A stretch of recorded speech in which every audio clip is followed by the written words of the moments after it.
I opened my door to find three strangers in polos, holding clipboards and grinning like they own the place. "You're in violation," one said, handing me a fake fine for $600. I don't even live in an HOA, but they claim to be the newly elected HOA board of our quiet street. Then they put up signs, slashed my tires, and threatened my family. But they didn't know who I really was or how fast I could make them disappear. When we bought our home in Pinecrest Acres, the real estate agent was very clear. No HO and no restrictions. Total freedom. That's why I'd chosen it. I wanted a place where my kids could build tree houses. I could park my camper out front, and no one would tell me what color to paint my door.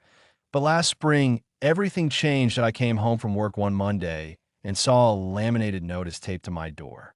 It had AFNI letterhead that said Pinecrest Preservation Committee and a fine of $600 for unauthorized vehicle on lawn. I blinked at it, confused. My truck was on my gravel driveway, where it always was. Next morning, 3 people showed up, 2 men and a woman, dressed like corporate mall cops. They had clipboards, smug faces, and started photographing my property. My wife stepped out and asked who they were. "We're with the Pinecrest Homeowners Committee," the woman said. "This is now a restricted neighborhood, and you violated multiple new rules." "Wait," I said, stepping in. "This isn't an HOA neighborhood." "It is now," she said coldly. "A majority of homeowners signed a petition. We've registered, and enforcement begins today." I knew it was bull. My neighbor, old Mr. Castor, had already warned me that some folks are trying to create a fake HOA to bully others into selling. I didn't think they'd actually go this FA or W by the end of that week. They'd put up HOA rules enforced here signs at the entrance, sent bogus violation letters to half the street-threatened elderly neighbors with liens, and worst of all, slashed 2 of my tires in the middle of the night. I installed cameras. The footage caught a hoodie-wearing man crouching by my truck at 2:13 a.m. And guess who matched the build exactly? One of those clipboard clowns, Brad, the loudmouth enforcer from the committee. But here's what they didn't know. I work in legal real estate documentation. It's literally my job to verify whether associations, corporations, or HOAs are real or fake. Within 10 minutes, I pulled up the county registry. There was no such HOA filed, NO articles of incorporation, and O by dash laws, not NO legal standing at all. They were bluffing, completely. But they were pushing people into compliance through intimidation, fake threats, and vandalism. I got to work that I first filed a cease and desist letter addressed to the Pinecrest Preservation Committee, stating that they were impersonating a governing body and making fraudulent claims. Then I contacted 3 neighbors and asked them to witness and sign a collective complaint. One of them was a retired judge, and he was furious about what was happening. The next day, I walked over to their little pop-up table they'd set up by the cul-de-sac, where they were collecting monthly dues from scared residents. They were sitting there with a money box and clipboards. Brad smirked when he saw me. "Here to pay your late fine?" He sneered that I pulled out the papers.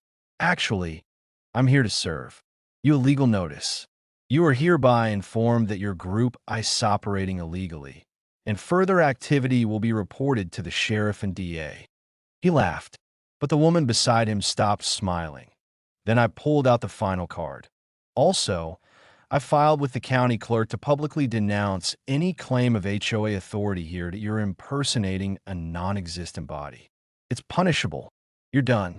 That's when Brad got up and knocked the papers out of my hand. Unfortunately for him, I had my body cam on. Just then, 2 deputies pulled into the cul-de-sac. Guess who had called them earlier? The 2 deputies stepped out of their cruiser, hands on belts, watching the scene unfold. "Sir, we got a report of property intimidation and impersonation of legal authority." "That you?" I nodded. "Yes, officer. I have footage of him assaulting me just now and documents proving this entire HOA is a fraud." Brad's face paled, but he still tried to save face. "This is just a misunderstanding. We're trying to bring order to the neighborhood." The female deputy cut him off. "Are you a registered HOA?" No, but then you have no legal authority to issue fines or collect dues. Turn around. Click. The sound of handcuffs locking on his wrists was music to my ears. Brad was shoved into the back of the cruiser while the other two board members tried to slip away quietly, but I flagged them. Not so fast. These two were the ones handing out fines to seniors and threatening families with fake liens. The deputy raised her brow. Is that so? I handed her a file, screenshots, letters, footage from my neighbor's doorbell cams.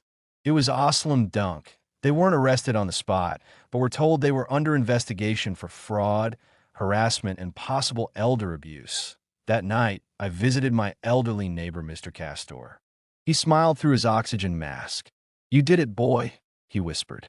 I knew someone had to shut them down. But it wasn't over yet. The very next morning, I found a dead raccoon nailed to my mailbox. IT was a message to a threat. They were angry. But what they didn't realize was I had already filed for a temporary restraining order against Brad and his gang. And it was granted that afternoon that I also called a neighborhood meeting where I presented everything, from fake notices to camera footage and legal documents. Nearly 20 residents showed up. Some were terrified. One woman even cried. They'd tricked her into paying nearly $1,000 in fake HOA fines over 3 months that I connected them with a pro bono attorney who specialized in homeowner extortion cases to be why the following week. The fake HOA table was dismantled. Their dues collection box disappeared, and a real criminal case was filed against Brad for impersonating a public body and making threats. But here's the kicker.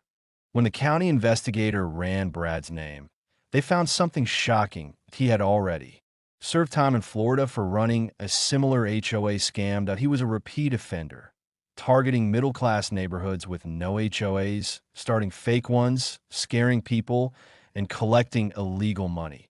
Now he was facing federal wire fraud charges because he'd sent fines through mail, a federal offense that I wasn't just defending my lawn anymore. I'd taken down a predator. Weeks later, I sat on my porch, watching my kids ride bikes down the street. No HOA signs in sight. Point one of the neighbors, an older woman, who had been too afraid to speak out earlier, brought May a pie. You saved us all, she said. You really did. I smiled. Next time someone says they're the new HOA, I suggest you ask them to show Allison's.